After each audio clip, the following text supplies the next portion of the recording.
Hi hello ఎన్నో భారీ అంచనాల మీద విడుదలైన అజ్ఞాతవాసి సినిమా గురించి తెలుసుకుందామా? ఇక స్టోరీ విషయానికి వస్తే గోవింద్ భార్గవ్ సాధారణ స్థాయి నుండి ఎదిగిన ఓ కార్పొరేట్ యజమాని.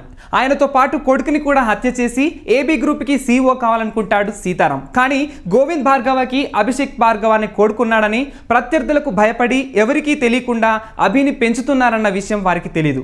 కానీ తండ్రి తమ్ముడు మరణంతో సవతి తల్లి ఇంద్రాని పిలవడంతో అస్సాం నుండి వచ్చిన అభి తన తండ్రి వారసత్వంగా ఏబీ కంపెనీకి సీఈఓ ఎలా అయ్యాడనేదే ఈ సినిమా మెయిన్ లైన్.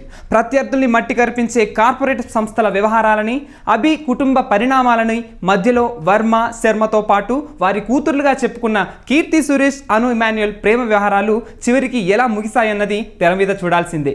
ఇక ఈ సినిమా రివ్యూకి వచ్చేస్తే, Pawan Kalyan one man show ఈ సినిమా. పవన్ కోసమే త్రివిక్రమ్ కథ రాసినట్టుంది. హీరోయిన్లు కీర్తి సురేష్, అను పాత్రలు చాలా నామమాత్రం. రావు రమేష్, మురళీ శర్మల పర్ఫార్మెన్స్ ఆడియన్స్ని ఆకట్టుకుంటుంది. ఇక త్రివిక్రమ్ డైలాగ్స్ గురించి కొత్తగా చెప్పాల్సిన అవసరం లేదు. పవన్ కళ్యాణ్ చేసిన ఫైట్స్ తెర మీద దిమ్మ తిరిగేలా ఉంటాయి. సినిమాటోగ్రఫీ, త్రివిక్రమ్ డైరెక్షన్ అదిరిపోయేలా ఉంటుంది. అనిరుద్ అందించిన సంగీతం డిఫరెంట్గా ఉంది.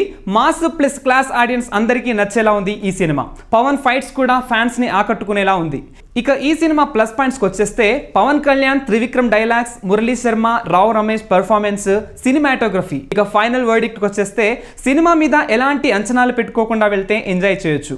ఫ్యాన్స్కి అయితే తప్పక నచ్చుతుంది. సో ఈ వీడియో కనుక మీకు నచ్చినట్లయితే లైక్ చేయండి, కామెంట్ చేయండి, షేర్ చేయండి, అలాగే సబ్స్క్రైబ్ చేయండి. Thanks for watching. Like and subscribe Eagle Media Works.